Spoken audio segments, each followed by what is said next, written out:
Hi everyone, I'm Evan Mitchell, Music Director of the Kingston Symphony Orchestra, and we have just celebrated the end of yet another hugely successful season with fabulous concerts and the best live music experience that Kingston has to offer. And sometimes at this point of the year we can be a little bit bittersweet because we're saying goodbye to a really great season. But right now I have to admit we're all just really excited. And that's because we have just recently unveiled our brand new 2015-2016 season lineup. And so we have a whole season's worth of unbelievable concerts for you. And that's what I'm here for today. I'm actually going to talk you through each and every one of them. From our Masterworks series to our pop series to our special concerts, there's something for everybody. So without further ado, let's talk about Masterworks. Masterworks is our flagship series. It's where we play history's greatest orchestral music. And this is music that will move you, it's music that will inspire you. And in fact, we're actually starting off this series with a concert built around the theme of inspiration. Inspiration is an amazing thing, and in the orchestra we actually get to experience it every time we perform this great music. But this particular concert actually focuses on the inspiration from the composers who wrote these great masterworks. And we have three wonderful pieces on this concert, all on the theme of inspiration. We're starting with Scott Good's What the Chickpea Said to the Cook. And Scott was inspired by a great Sufi poem in which a chickpea, who is tired of being boiled in a pot, jumps to the lid and screams at the cook, "Why are you doing this to me? Why are you boiling me?" And the cook says, "I do it to give you flavor." And so it's an analogy of the student-teacher relationship where sometimes while you're learning, you have to be broken down before you can be built up better than before. It's a really fabulous piece. It's actually one of my favorite pieces of Scott Good's, and I'm thrilled that we're starting not only our Masterworks series, but our entire season with this great piece. Next up, we're performing Tchaikovsky's immortal First Piano Concerto. And this is not only one of the most popular pieces that Tchaikovsky wrote, it's one of the most popular pieces in the repertoire. Tchaikovsky himself was inspired to write this piece after randomly hearing an offhanded melody in a Kiev market square one day, and he transformed that little melody into one of the most grandiose and incredible openings in piano concerto history. This beautiful melody that you're going to hear at the beginning of this concerto, which you actually never hear again, was the result of that particular moment of inspiration in the Kiev market square. It's an incredible piece. It's going to be performed by my good friend Vadim Serebriani, who's such a spectacular pianist. This will be a don't miss event for sure. And we're finishing off this concert with Rachmaninoff's epic and colossal Second Symphony. Now, Rachmaninoff actually had to pick himself up and dust himself off after the failure of his First Symphony. But it was through that particular experience that he was motivated and inspired to write the second, which is one of the most incredible pieces in the repertoire. It's sweeping, it's huge, it's romantic, and it's an unbelievable showpiece for the orchestra. It's going to be a great way for us to kick off our season. Our next Masterworks concert deals with the idea of the rule of threes, and that is that good things have a tendency to come in groups of three. And boy, do we ever have three fabulous things headed your way for this concert. We're starting off with Respighi's Ancient Airs and Dances Suite No. 3. And this is a hauntingly beautiful piece of music that was written for string orchestra, and it's an homage to Renaissance lute music. Next up, we have my good friend Yosuke Kawasaki coming in to be our guest artist. Yosuke is the concertmaster of the National Arts Centre Orchestra in Ottawa, and he's going to be performing Mendelssohn's Sparkling Violin Concerto, one of the great jewels of the repertoire. And Yosuke is such an unbelievable violinist. He is the entire package. He's so sensitive, he's so powerful, he's so intimate. It's going to be an incredible partnership with him, Mendelssohn, and your Kingston Symphony Orchestra as we perform this unbelievable piece, a staple of the repertoire. And we're finishing things off with Beethoven's towering Third Symphony, the Eroica, which was originally inspired by Napoleon, no less. It's actually really hard to talk about the Eroica because it's so good, it's so incredible and monumental that you can just throw superlatives at it all day, and none of them do it justice. It's that good. I think it's one of the greatest pieces of music ever written. It's certainly my favorite Beethoven symphony. And this concert is going to have some special significance for me personally because it will mark the first time that I have ever conducted it, so I'm really looking forward to this concert. Next up, we're trying out something brand new that we hope will become a staple of seasons to come, and that is a festival. And in this particular festival, we are going to take a laser-like focus on the genius of Mozart.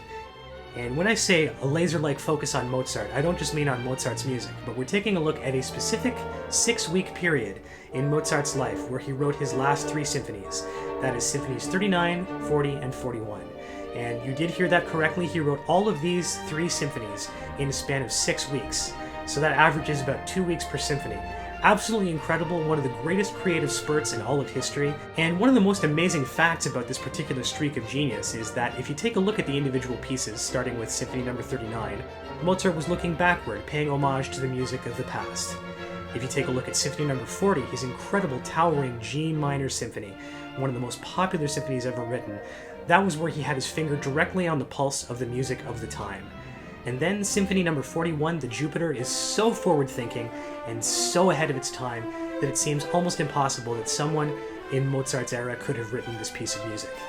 But then again, we are dealing with one of history's greatest geniuses, and that's exactly what we're celebrating in this unbelievable Mozart festival. This is going to be a highlight of the season for sure. Our next Masterworks concert is entitled Old and New, and it asks the question, what exactly is it about a piece that makes it a classic? And we're starting this concert off with a tried and true orchestral classic, Rossini's brilliant overture to William Tell, which nowadays we know mostly for the gallop that happens at the end. It's been co-opted as the theme for the Lone Ranger, but I have to tell you that the opening 3/4 of this piece is pretty amazing as well, so we're very happy to be presenting the whole thing for you on this Masterworks concert. And then we're moving on to Tchaikovsky's one and only violin concerto, which is an absolute staple of the repertoire. This is such an amazing piece. It has absolutely everything. It's moving, it's brilliant, it's a showpiece for the violin, it's a showpiece for the orchestra, great Russian melodies, and moments of haunting intimacy. And we have the perfect soloist to pair with this perfect violin concerto, Bénédicte Lautsière, who is the new concertmaster of the Kitchener-Waterloo Symphony Orchestra. And she's just a phenom. There's no other way to describe her. She's going to be playing this piece so incredibly. I can't wait to be partnering with her for this piece on this concert. And to finish off this concert, we are going to be giving the world premiere of Ryan True's brand new Symphony No. 1. This is a piece that we have actually commissioned. You're going to be hearing it for the very first time in the world on this concert. Ryan is an unbelievably gifted composer, and you may remember in this past season we performed his piece Taste, which is a musical look at the 4 states of taste: bitter, sweet, sour, and salty. And we had such an unbelievable audience reaction and orchestra reaction from this piece that we immediately set forth on commissioning him for a brand new full-length symphonic work, which is no doubt going to be a new classic and a perfect way to end this concert. And our next Masterworks concert is a symphonic showcase in every sense of the word. All of the guest artists for the concertos that we're going to be performing during this concert are from your Kingston Symphony Orchestra, and we have a wide array of amazing pieces for all of them to play and showcase their skills. So we're starting off with the Boccherini Cello Concerto, and that's going to be performed by Wolf Torman, our principal cellist. Wolf is a really spectacular musician. I love working with him day in and day out, and I know he's going to bring all sorts of wonderful ideas and great music making to this brilliant concerto of Boccherini's. Next up, you're going to be hearing a wonderful but rarely heard concerto. This is Mendelssohn's Concert Piece No. 2 for 2 clarinets. And our 2 clarinet soloists are going to be from our rock star clarinet section. Gordon and Linda Craig will be our soloists for this great piece. An interesting bit of trivia about this particular work, Mendelssohn's Concert Piece No. 2 for 2 clarinets, is that the asking price to commission this work was simply a home-cooked meal complete with a course of dumplings. That's all it took to inspire Mendelssohn to write this particular piece, and boy, are we ever glad that he was well-fed, because this is a really fabulous piece. Next up, our principal bassoonist Ben Glossop is going to be performing Etu's Bassoon Concerto, and this is a wonderful pairing. Jacques Etu is one of my favorite Canadian composers, and I know that his Bassoon Concerto is a favorite piece of Ben's, and so I know he's just going to attack it. It's going to be an incredible addition to this concert. And finishing off the first half, yours truly is going to be performing Ney Rosaro's Concerto for Marimba and Strings. And this is a fabulous piece, although I have to admit that between now and then, I definitely need to go back to the old practice room and work up my marimba chops. But I promise, come March, you're going to hear a really fabulous performance, the very best that I can do. And to finish off this symphonic showcase, we have Mendelssohn's 4th Symphony, the Italian. Conductor Emeritus Glenn Fass is returning to lead us in this concert. It's just going to be such a spectacular showcase of all the talent in your Kingston Symphony. And we are finishing things off with a bang in our Masterworks series finale entitled Majestic Dance. This concert has 4 absolutely unbelievable pieces that all pay tribute to one dance form or another. And we're starting things off with Franz Lehar's Gold and Silver Waltz. I'm a huge fan of symphonic waltzes, and I think that Gold and Silver is one of the very best. It's beautiful, it's lyrical, and it's chock full of some of the most sublime melodies you'll ever hear in a waltz. Next up, we're performing Ravel's epic Bolero, which is a really singular piece. There's nothing quite like it in the repertoire, and people often forget that Bolero is in fact a ballet. And it's not just a ballet in the sense that it was originally scored for choreography with dancers, but beyond that, it really is a ballet for the orchestra proper. It starts so softly and in such a personal vein, and it grows and it grows and it grows in one of the most incredible and explosive crescendos that exists in music. It's an audience favorite, and we're thrilled to be bringing it to you on Majestic Dance. Next up, we're going to be performing the suite from the ballet that made Stravinsky a compositional superstar, his Firebird Suite.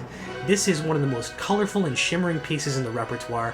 It's just unbelievable. It's something you need to experience live. And it has an ending that will shake the walls of the Isabel Bader Center. It's going to be hugely exciting. And we're finishing things off with Leonard Bernstein's absolutely incredible Symphonic Dances from West Side Story, which is a symphonic remastering of all the greatest bits from his immortal musical. This piece is massive, this piece is in your face, this piece is so much fun. I can't think of a better way to end our Masterworks series. But now that we're done talking about Masterworks, let's take a look at Pops. Our Pops concerts are all about having fun, having a great time, and having the best possible night out on the town courtesy of your Kingston Symphony Orchestra. And we're actually starting off our Pops season with something very special. Our first concert falls on October 31st. And so naturally, we are having a Halloween symphonic extravaganza, a spooktacular supreme. You're going to hear all sorts of fabulous, spooky music. We're going to be starting with a symphonic beheading courtesy of Berlioz and his Symphonie Fantastique. You're going to hear a pair of trick-or-treat waltzes, believe it or not. You're going to hear one of the absolute spookiest pieces of music that exists, the slow movement from Bartók's Divertimento for strings. And you're going to be hearing Eric Whitacre's absolutely ostentatious Godzilla Eats Las Vegas, which is the soundtrack for a movie that never got produced, in which Godzilla, instead of coming out of the ocean and leveling Tokyo, he stomps over Las Vegas, he steps on Wayne Newton and Frank Sinatra, he dances with the Sphinx, and ultimately gets taken down by an army of Elvis impersonators. Or does he? And in the second half of the concert, we have an extraordinary trick and treat. This is the world premiere of the orchestral version of Cecilia Livingston's Masque of the Red Death. This is an opera we're going to be presenting in concert, which is based on Edgar Allan Poe's short story about the Prince Prospero locking away the doors of his castle and having a 24/7 party with all of his closest friends. But unbeknownst to him, he has also locked inside with him the Red Death. This is going to be just such a smash. I'm looking so forward to this Halloween Spooktacular. It's going to be one of my favorite concerts of the season, I have absolutely no doubt. Next up is a Pops concert which features the music of heroes and superheroes. And this is a tribute to all of your favorite superheroes from comic books, film, and television. Beyond that, you're going to hear all sorts of heroic and superheroic music pertaining to ballet superheroes, opera superheroes, a block of supervillains, and much, much more. All sorts of surprises. This is going to be a blowout of a concert, for sure. Next up, we have a Pops concert that I've been looking forward to for about a year and a half, and this is a collaboration with Toronto's independent opera company, Opera 5. And if you've never actually seen one of their opera cheats, after this video is done, I strongly encourage you to do a YouTube search for opera cheats. They're video synopses of classic opera plots done in about 3 minutes or so, and they're hysterically funny. Opera 5 is just such an unbelievably funny company, and they're incredible musicians, incredible artists, and their primary goal is making opera accessible to everyone. So the first half of this Pops concert is a very tongue-in-cheek operatic primer, so you can learn everything you need to know about opera in 30 minutes. And the second half is a newly found Wagner opera, which is actually portions of opera's greatest hits, arias, duets, and ensemble numbers. But the text and the staging reflect a Star Wars/Star Trek type of story, which basically spoofs and sends up all of those stereotypes and conventions, and it makes fun of the sci-fi genre as much as it makes fun of opera. It's going to be so funny, so hysterical, and again, a highlight of the Pops concert season for sure. And we're closing out our Pop series with the return of Dave Bennett, who's a Kingston audience favorite. In addition to that, Dave Bennett really is a genius. He's an unbelievable multi-instrumentalist, an incredible clarinet player. He sings beautifully. You know, Dave Bennett does it all. And Dave is bringing us a brand new show entitled American Roots, which is a review, actually, of all things popular music in the 20th century in Canada and the United States. From Count Basie to Elvis to the Beatles, this is going to be an incredible voyage of 20th century popular music, and it's going to be the best possible way to close out our pop season. Now, beyond these two amazing series, our Masterworks and Pop series, we have 4 special concerts, 4 unbelievable single concert events that we're very excited to be bringing you. Based on the success of last year's family programs, we have 2 amazing family concerts this 2015-2016 season. The Kingston Symphony Orchestra's family concerts are not just for young people. They're for mums and dads and friends and brothers and sisters and cousins and aunts and uncles and grandparents. It's really the best way to spend a Sunday afternoon with your family and your friends. Now, our first family concert of the year is not only going to be a stupendously fun time, but beyond that, I do think that it's responsible for the greatest picture in our season brochure. This concert's entitled Major Mitchell Salutes Science, and as Major Mitchell, I personally believe that the best science involves getting your hands a little bit dirty. There's going to be some wonderful practical science experiments on stage, all sorts of fabulous music, audience interaction, and a bunch of surprises. This is going to be a great way to start off our family series. And our next family concert is another collaboration with Opera 5. This is entitled Trabed's Opera Training Wheels. And folks, this is simply the best family program I've ever conducted in my life. It involves 4 professional singers, a concert host, and Trabed the puppet. Now, Trabed actually has a little bit of a problem. He doesn't know that much about opera. And so, as Trabed is taught the A to Z of all things opera, so is the audience, and you'll be treated to some of the genre's greatest music, beautiful melodies, unbelievable ensemble numbers, and incredible performances by the singers at Opera 5. And I can't stress this enough, Opera 5 is actually made up of some of the most hysterically funny people you will ever meet. It's going to be a barrel of laughs and a spectacular way to learn all about opera with your family on Sunday afternoon. Now, the Christmas season is one of my very favorite times of year, and it's such a special time for so many different people. The Kingston Symphony Orchestra is proud to present, again, Kingston's favorite holiday tradition, our Candlelight Christmas concerts. And this is really the musical equivalent of a cup of hot cocoa with marshmallows or a stocking hung with care. You're going to hear all of your favorite Christmas classics, including selections from The Nutcracker, Messiah, and Sleigh Ride.